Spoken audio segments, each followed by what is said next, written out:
muraho neza abakunzi banjye, inshuti zanjye, inshuti z'umusaraba, abantu bakunda Yesu cyane kandi abantu bamwizera n'abataramumenya, mwese ndabasuhuje, bifurije amahoro y'Imana. Mwami Yesu abane namwe. Nifuje kubasuhuza ngira nti mbese mumeze neza, muri amahoro? Ndabizi neza n'Imana ihindura ibihe, nubwo ubona bikomeye, nubwo ubona bitoroshye, ariko ijuru dufite Imana igihindura ibihe. Yewe nzajya nkora ikiganiro kiriho topic ivuga ngo ni Imana ihindura ibihe, kandi koko Imana yacu ihindura ibihe. Ndi umugabo wo kubihamya ko Imana ibihindura. Imana ijya ibihindura. Imana ihindura ibihe. Uriya nawe umuririmbyi yabivuze neza, aravuga ngo ni Imana ihindura ibihe. Buriya hari ahantu bahuriye asanga ni Imana ihindura ibihe. Ibihe bidahindurwa n'umwana w'umuntu, ariko Imana ijya ibihindura bikemera bigahinduka neza. Imana ishimwe ko ari Imana ihindura ibihe.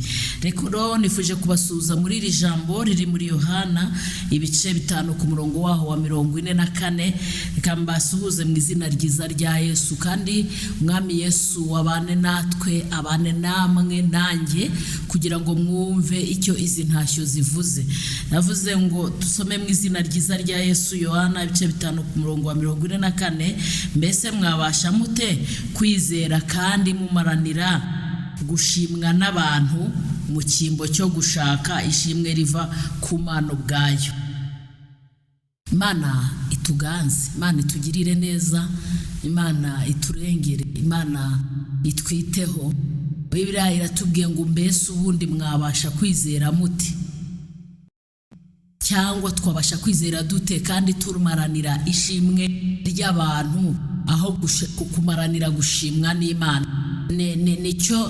Nicyo kintu kigaragaza, kimwe mu bintu bigaragaza ko umuntu atizera, nuko ashaka gushimwa n'abantu, akumva niba agiye gusenga ari bubanza akabitanga nk'itangazo ko yagiye gusenga. Ariko gusenga ni ukuganira n'Imana, nta nubwo byagakwiye kubitangazo, kuko ibyo ubwira Imana niwe mubiziranyeho. Rero uyu mwanditsi yaranditse aravuga ngo mbese mwabasha mute kwizera kandi mumaranira gushimwa n'abantu mu cyimbo cyo gushaka ishimwe riva ku Mana ubwayo?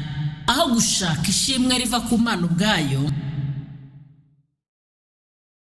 dushaka ishimwe duhawe n'abantu. Urugero, hari umuntu umwe kandi nari ndi kumwe nawe, ambabare nta muntu uri bukumenye, wa muntu w'Imana. Umuntu aramubwiye ati ngiye nagize ibyago, wampaye tike nkajya gushyingura. Aramubwira ati rwose umbabarire, nta tike mfite. Ati nta mafaranga afite. Hari ku wa gatanu. Ibyo bintu nabyo byaranyigishije. Ku cyumweru ajya imbere aravuga ati ngewe ndatanga 1.5 miliyoni ku nyubako. Ndibaza wenda uwo wari uyamusabye, ndibaza ese kumuha tike yo kujya gushyingura, kuko uwo muntu yari ari mu bibazo, nta kazi yari afite, ariko aramwifashisha, ntiyabikora. Ariko bukeye haciyemo umunsi umwe ku wa gatandatu ku cyumweru, ajya imbere aravuga ngo ngiye nditanga aya mafaranga ya naya. Ese ndibaza uwo muntu nawe yabimusabira ku ruhimbi yari kubikora? Ariko kubera ko kenshi dushaka ishimwe ry'abantu aho gushaka ishimwe ry'Imana,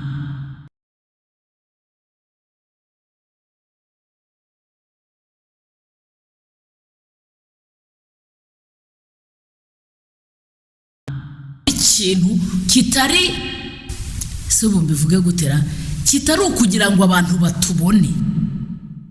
Umuntu wibonekeza kugira ngo abantu bamubone ni kimwe mu bimenyetso bigerekana kutizera Imana, kuko Imana yimenya n'ibiri mu mutima.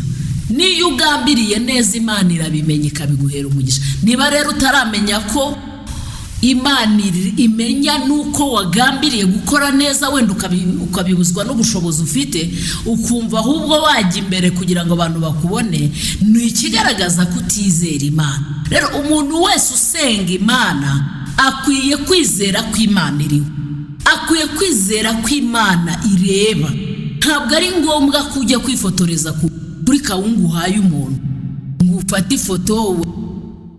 Nubwo bavuga ngo nta foto nta cyabaye, ariko niba ushaka umugisha w'Imana atari akazi wenda kabikoblija ngo ufotore ibyabaye, akaba ari umugisha cyangwa ukaba uri gukorera Imana.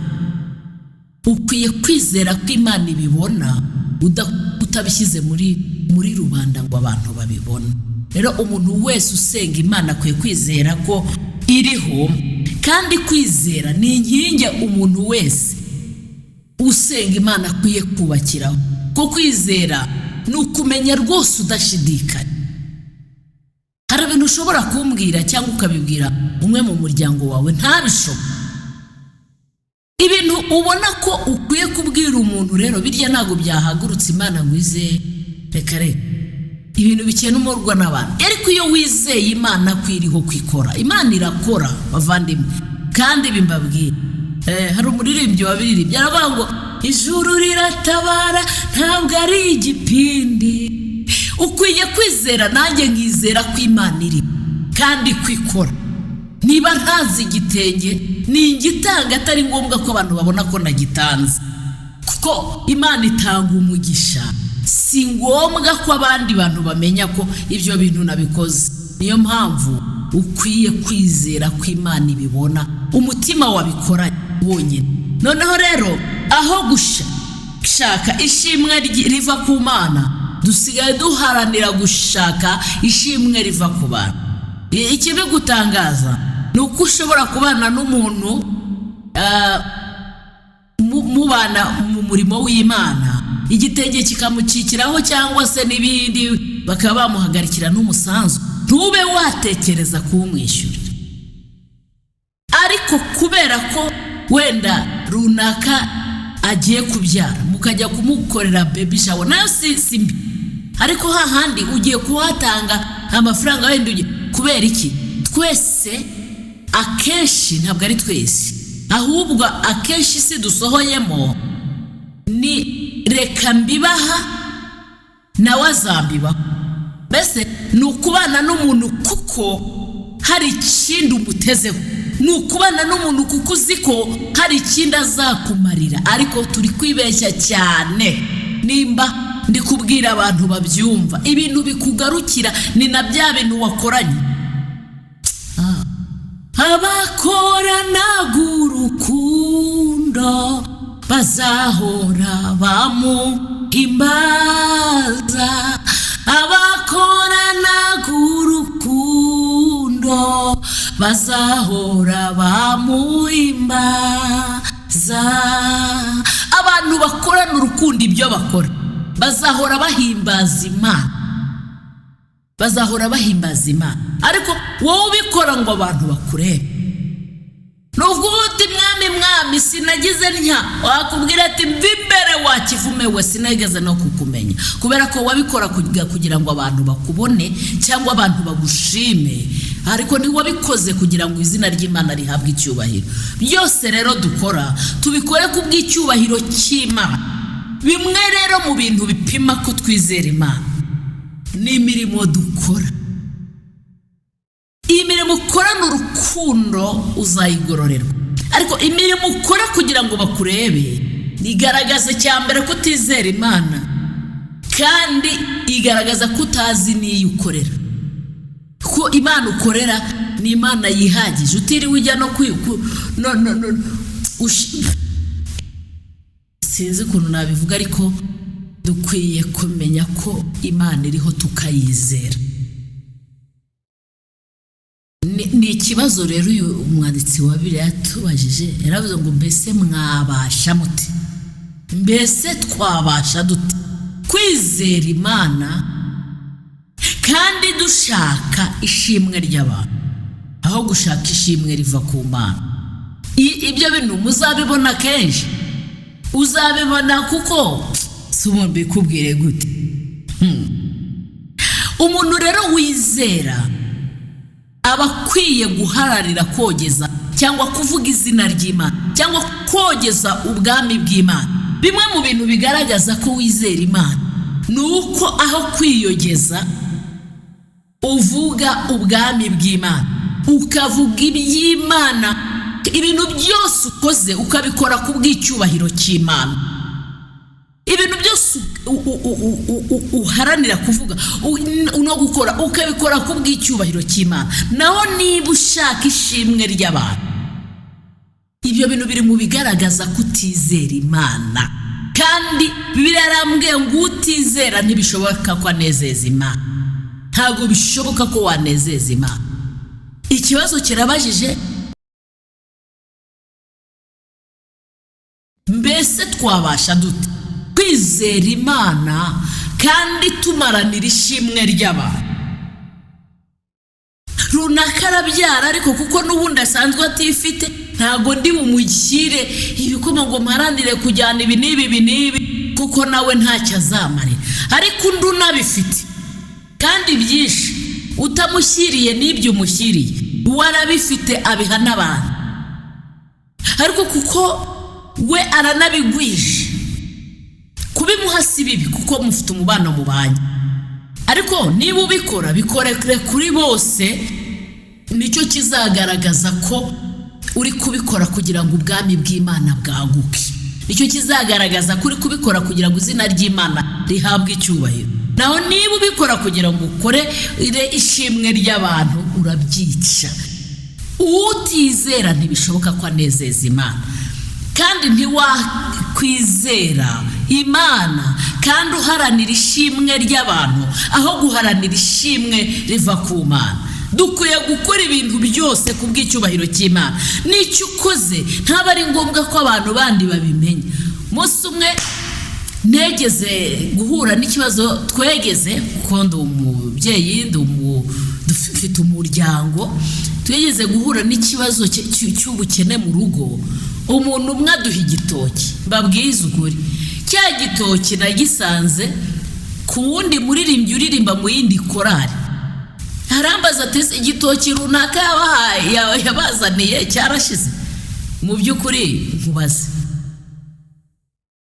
ati runaka yatubwiye ko yabazaniye igitoki. Ubwo se mu by'ukuri icyo gitoki wakizananye umutima mwiza, igitoki wagiye gutangira publicity, igitoki wagiye gutangira narakiriye, ariko simpamya ko Imana izaguhera umugisha icyo gitoki pe. Igitoki utanga ukagikurikiza abagambo, ukabwira runaka na runaka ko watanze igitoki, se wowe ukagira Imana we ukuboko kw'iburyo nigukora kw'ibumoso nikukamenye icyo kwakoze ni ijambo ry'Imana, cyangwa murashaka kuzakuramo 100 muri 2. Isi n'ijuru bizavaho, ariko ijambo Imana yavuze ntiryavaho n'inyuguti imwe. Wowe rero niba hari ibintu utekereza ko muri Bibiliya byavaho, ntabwo bizava.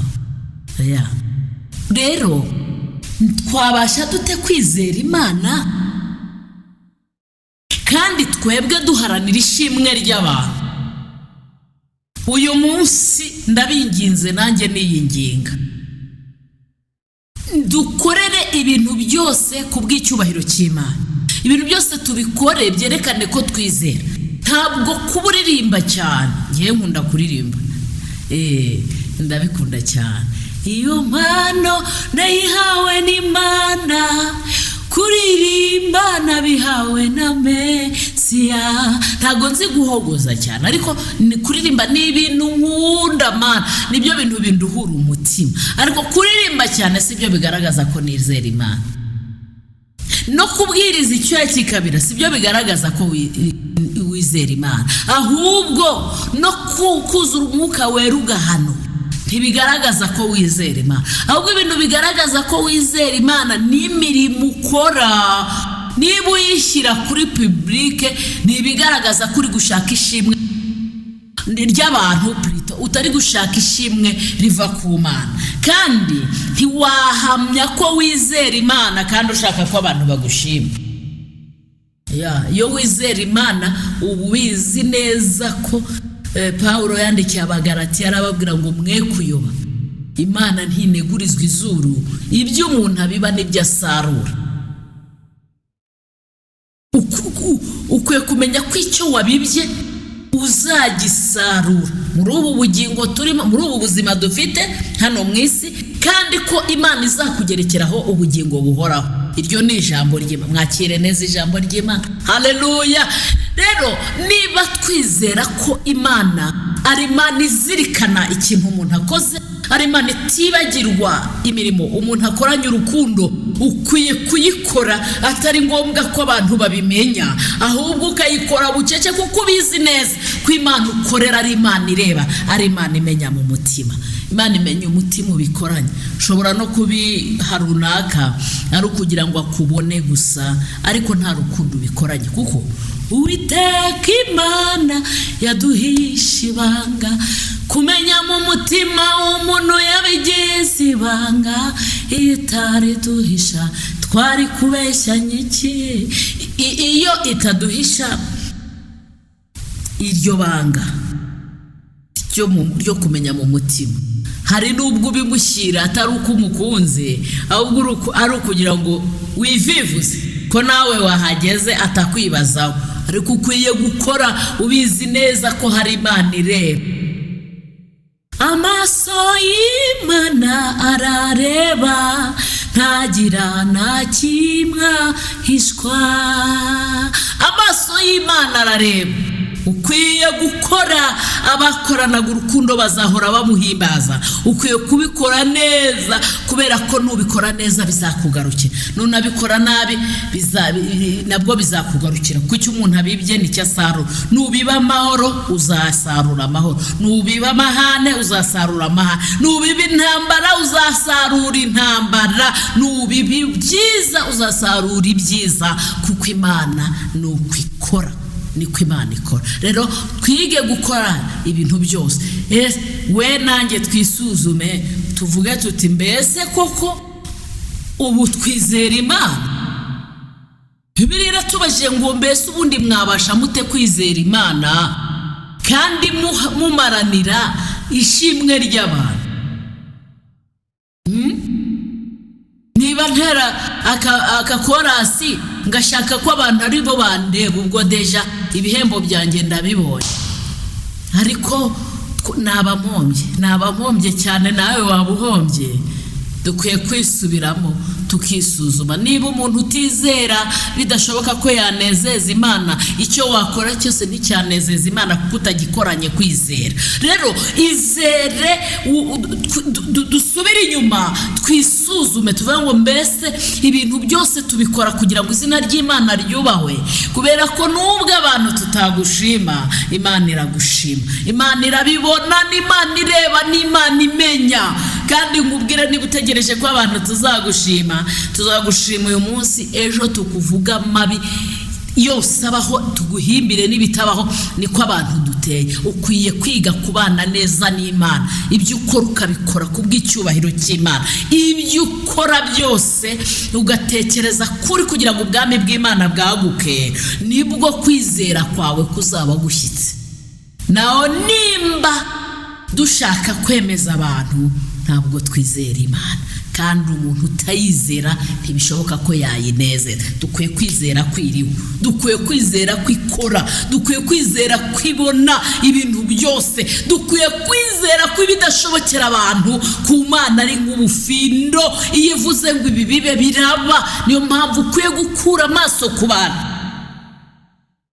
Kura amaso ku bantu kuko ntibiringirwa. Dukwiye gukura amaso ku bantu. Umuntu yagutungura, umuntu ajya gutungura uyu munsi mu bishuti, mukambarana, mukisigana amavuta, mukabwirana amakuru. Ejo mu gitondo akakwanga urwango rwikubye inshuro nk'eshatu rwa rukundo yagukundaga, kubera ko abantu inshuro nyinshi dukunda dukurikije ibihe n'ibindi. Kandi ikindi, abantu twita ku bibi kuruta ibyiza. Uko ushobora kunkorera 99 byiza, kimwe kibikoze kigasibanganya bya 99. Niyo kamere y'umuntu. Ndetse ntiwongere no kungirira icyizere. Hashimwe Yesu, hashimwe Imana yo idateye nkatwe abantu. Iyo tubabarira, hari umuririmbyi wabiririmbye aravuga ngo nk'uko ijuru ryitaruye isi niko yajyanye kuri ibicumuro byacu. Turamushimiye. Imana ishimwe, Imana ihimbazwe ko itameze nkatwe. Iyo umuntu anakubabarira arakubwira ati ndakubabariye ariko ntuzongere wakora ikosa, cya gihe nabwo urongeye, kandi niko duteye. Ukwiye kubana neza n'Imana, izanakwereka umurongo mwiza wo kubana n'abantu. Imana ibaho umugisha. Hari umuririmbyi uherutse kuririmba aravuga ngo hari inshuti nziza nabonye ngo yitwa Yesu.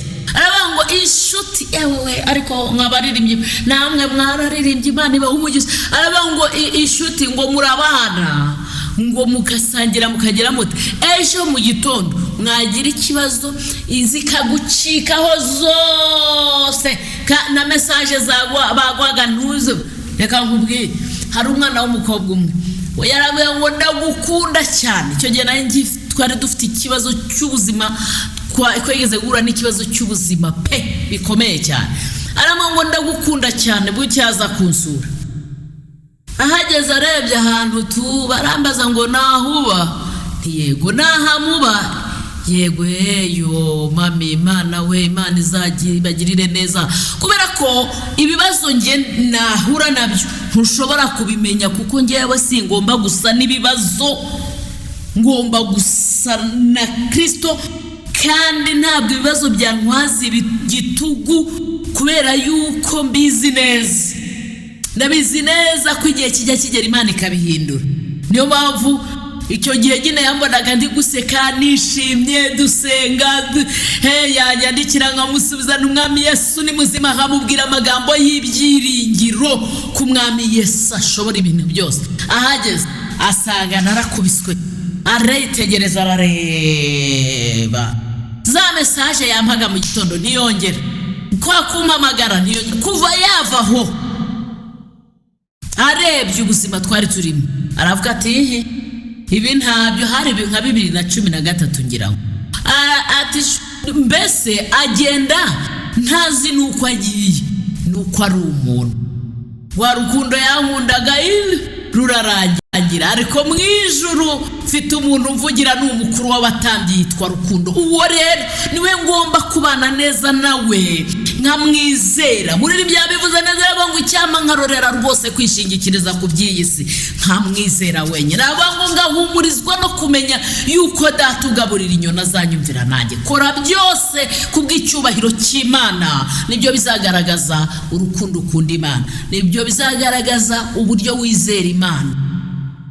Imana ibaho umugisha mwinshi. Umuririmbyi yararirimbye aravuga ngo yewe ngo narayibonye pe, aravuga ngo nayiboneye aha n'aha, nawe ufite aho wayibonye. Niyo mpamvu ukwiye kwikunda urukundo ruruta urugukundana na ba bantu abari bo bose. Na wa mwanya uha ba bantu ukwiye no kugabanya, ukongera ubana n'Imana, kuko niyo muzagumana no mu rupfu muzabana. Imana ibaho umugisha, Imana ibagirire neza. Nanewe mbabwiye ngo mureke twizere Imana, kandi ibyo dukora byose tubikorane urukundo. Ibyo dukora tubikore kubw'icyubahiro cy'Imana. Ibyo dukora byose bibe ibyo kugira ngo bigaragaze ko twizera Imana, kandi uwizera Imana akwiye kugaragaza no kwizera ko Imana iriho ibasha gukora. Utiriwe uvuga, utiriwe ujya gusakuza hirya no hino, ukwiye kwizera ko Imana iriho, ari Imana yimura imisozi ikayubikana uburakari bwayo. Imana ibaho umugisha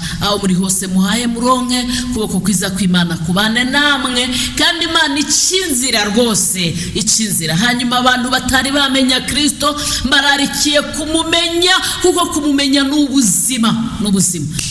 Imana ibaho umugisha. Mana ndagushimiye cyane, uri mwiza, urera kandi urakiranuka, ubereye mwiza, abantu bagutegereza, kandi nta numwe mu bakwiringiye uzakobwa n'isoni. Izina ryawe rihimbazwe. Turi hano Yesu, turagusabye ngo duhe kukwizera. Dusabye kwizera rwose, kandi dusabye kwizera nk'ingabo idukingira. Duhe kukwizera, kuko umuntu kwizera ntagenda n'ubwoba bw'ibihe, ahora yiringiye ku Imana yamutungura isaha n'isaha, kandi yizera ko Imana iriho ikora kandi kwibasha gukora ibyo abantu badashoboye. Urakoze cyane, ni umugisha umuntu wese udukurikiranye, kandi natwe duha umugisha Yesu. Hanyuma abantu batarakumenya tubasabiye umugisha wo kukumenya, uwo mugisha bawubone. Abarwayi Yesu nabakize, abarushya Umwami Yesu nabaruhure, ababuze uko bagira Umwami Yesu abacira inzira, babone kugirirwa neza n'Imana, kandi ndabizi neza kuri Imana ibasha. Urakoze cyane, buntu bwawe n'amahoro bibane natwe mu izina ryiza rya Yesu umukiza wacu. Amen. Amen.